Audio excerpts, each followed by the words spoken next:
الحمد لله نحمده ونستعينه ونستغفره ونؤمن به ونتوكل عليه ونعوذ بالله من شرور أنفسنا ومن سيئات أعمالنا من يهده الله فلا مضل له ومن يضلله فلا هادي له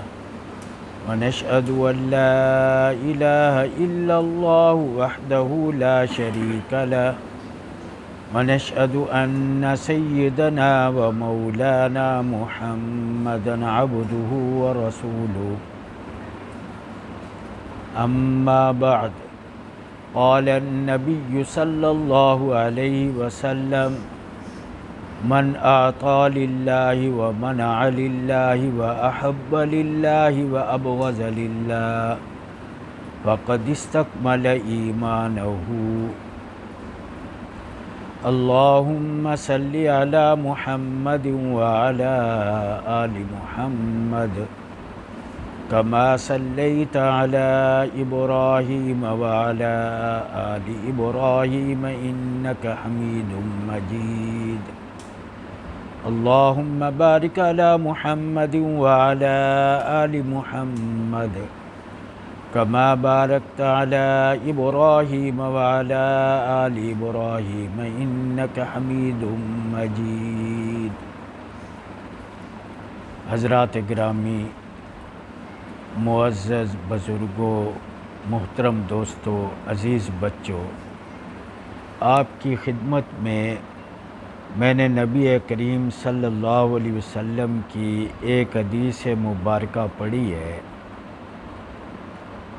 جس میں نبی پاک صلی اللہ علیہ وسلم نے ایمان کامل کی 4 علامتیں بتائی ہیں۔ ایمان صحیح، ایمان کامل کے آپ نے اس میں 4 معیار بیان فرمائے ہیں۔ پہلی علامت، پہلا معیار، من اعطا للہ، کہ جو دیتا ہے، مال خرچ کرتا ہے، کوئی چیز دیتا ہے تو خالص اللہ ہی کے لیے، تو یہ ایمان کی ایک علامت ہے۔ تو اب اللہ کے لیے دینا صدقہ و خیرات میں تو یہ بات بالکل واضح ہے کہ اگر صدقہ دیا جائے، زکوٰۃ دی جائے، خیرات دی جائے، قربانی کی جائے، تو اس میں نیت خالص اللہ کی رضا ہو، اللہ کا حکم پورا کرنا ہو۔ تو اس کے علاوہ آپ اپنی ذات پر خرچ کرتے ہیں، اپنی ضروریات کے لیے کوئی خریداری کرتے ہیں، تو اس میں بھی یہ چیز شامل کی جا سکتی ہے کہ وہ خرچ کرنا بھی اللہ ہی کے لیے ہو۔ آپ بازار گئے ہیں، آپ اپنی ضرورت کی، گھریلو ضرورت کی کوئی چیز خریدتے ہیں، تو اس میں آپ نے یہ نیت کر لی کہ اہل و عیال کی کفالت چونکہ میری اللہ کی طرف سے ایک ذمہ داری ہے، اللہ کا حکم ہے،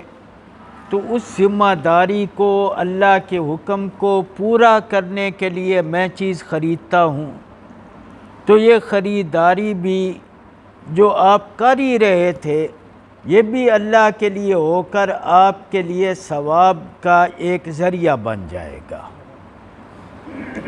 پھر آپ خرید و فروخت میں یہ نیت کر لیتے ہیں کہ اس کی خریداری اس طریقے سے میں کر رہا ہوں جس طریقے سے دین میں اجازت دی گئی ہے۔ تو 2 چیزیں آپ اس میں لے آئیں، ایک تو اس بات کو کہ مجھے اللہ کا حکم ہے جس کے لیے آپ خرید رہے ہیں، تو اگر وہ مقصد جائز ہے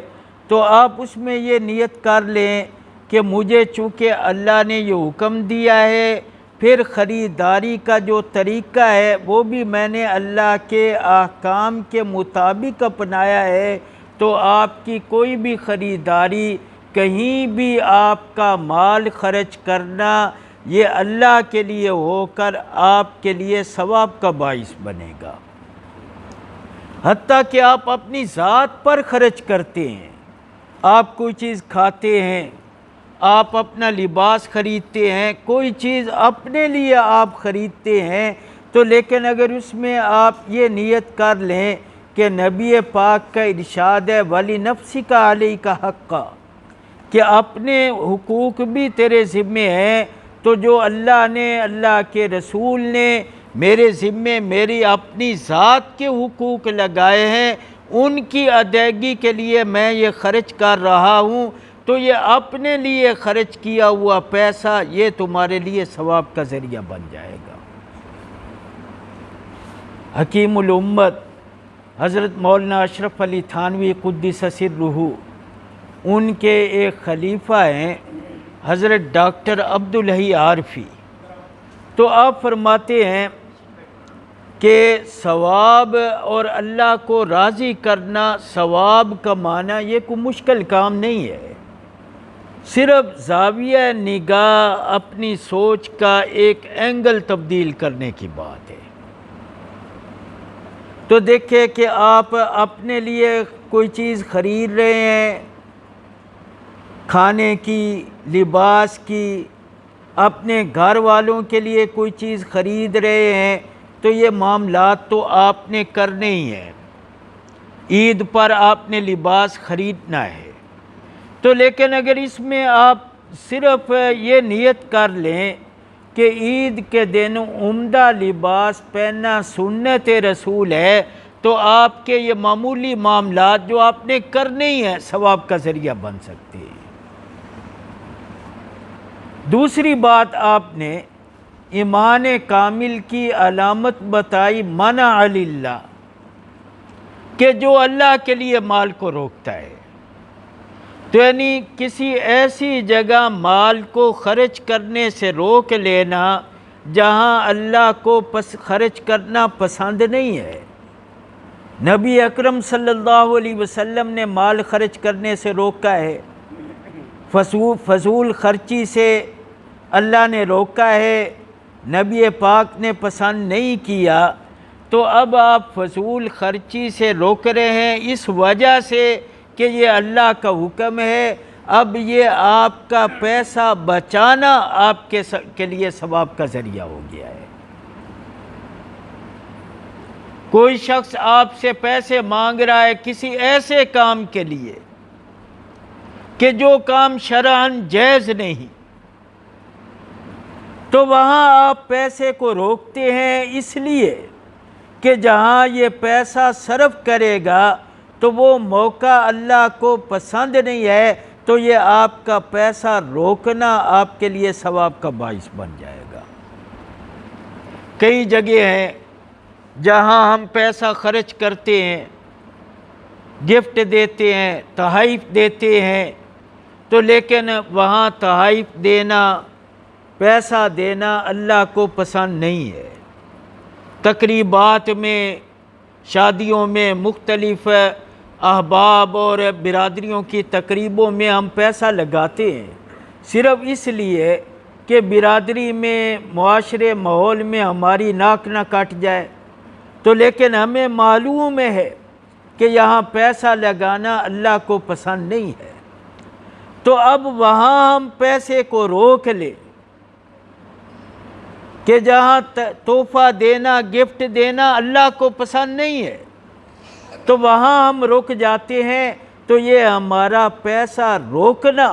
باعث ثواب ہے، بلکہ صرف ثواب کا ذریعہ ہی نہیں ہے، ایمان کامل کی ایک واضح علامت ہے، ایمان کامل کا ایک معیار ہے۔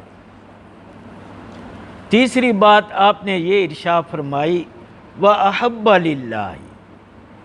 کہ جو محبت اللہ کے لیے کرے، تو اب دیکھیں کچھ چیزوں سے محبت تو واضح ہے کہ اللہ ہی کے لیے ہوگی، نبی پاک سے محبت اللہ کے لیے، مساجد سے محبت اللہ کے لیے، قرآن سے محبت اللہ کے لیے، اللہ کے اولیاء سے محبت اللہ کے لیے، تو یہ چیزیں تو واضح ہیں، تو لیکن اگر آپ اپنی اولاد سے محبت کرتے ہیں، اپنے رشتہ داروں کو جوڑتے ہیں، اپنے گھر والوں سے محبت کرتے ہیں، تو دیکھو یہ سارے واقعات بظاہر ہم دنیا داری میں سمجھتے ہیں، تو دیکھو ثواب کمانا کتنا آسان ہے، صرف تھوڑا سا زاویہ نگاہ بدلنا ہے۔ تو یہاں دیکھو آپ اپنے بچوں سے محبت کرتے ہیں، گھر والوں سے،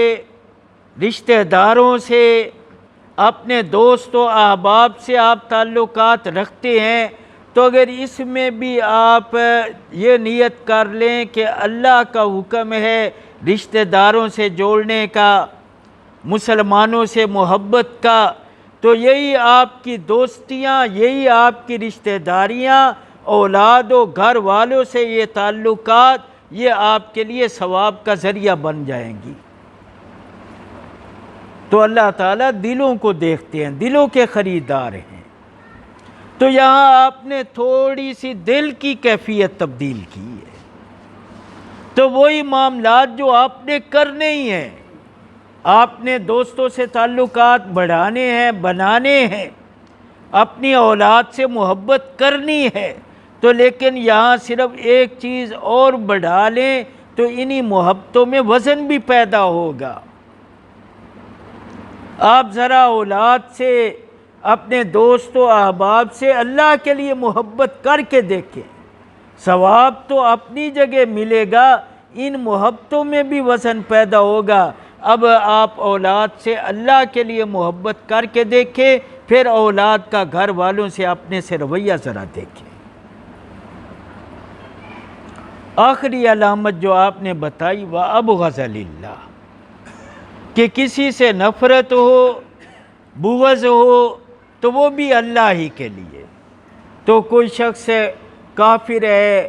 کسی فسق و فجور میں مبتلا ہے، تو اب اس کی ذات سے نہیں بلکہ اس کے فسق سے، اس کے گناہ سے بغض ہو، عداوت ہو، تو یہ ہے ابغض للہ۔ ایک واقعہ میں آپ کو سناتا ہوں جس سے یہ بات واضح ہو جائے گی کہ محبت اللہ کے لیے، بغض اللہ کے لیے۔ غزوہ احد میں نبی اکرم صلی اللہ علیہ وسلم کے چچا شہید ہوئے، حضرت حمزہ۔ تو آپ نے واقعہ ان کا سنا ہوگا کہ یہ آپ سے کتنی محبت کرنے والے ہیں۔ تو مکی زندگی میں ایک دفعہ یہ شام کو شکار کر کے واپس آئے، تو ان کو بتایا گیا کہ ابو جہل نے تو آج تمہارے بھتیجے کے ساتھ بڑی بدسلوکی کی۔ تو گھر نہیں گئے، سیدھے ابو جہل کی طرف گئے، کمان جا کر اس کے سر میں ماری اور اس کو لہو لہان کر دیا۔ اتنا آپ سے پیار، جب کافر تھے، مسلمان بھی نہیں ہوئے، تو اتنی آپ سے محبت کرنے والے آپ کے چچا۔ تو احد میں ان کو شہید کیا گیا۔ تو اس شہادت میں ایک خاتون کا حصہ ہے، تو ایک غلام کے ذریعے قتل کروایا گیا۔ صرف شہید نہیں، آپ کے 72 ٹکڑے کیے گئے۔ تو اس خاتون نے آپ کا کلیجہ چبایا، تو لیکن وہ خاتون مسلمان ہو کر آتی ہے، اور وہ قاتل جس نے چچا کے 72 ٹکڑے کیے، وہ قاتل اور یہ خاتون جس نے چچا کے کلیجے کو چبایا تھا، تو لیکن آپ نے دونوں کے ایمان کو قبول کیا۔ تو یہ ہے احب للہ و ابغض للہ۔ جب بغض تھا تو اللہ کے لیے،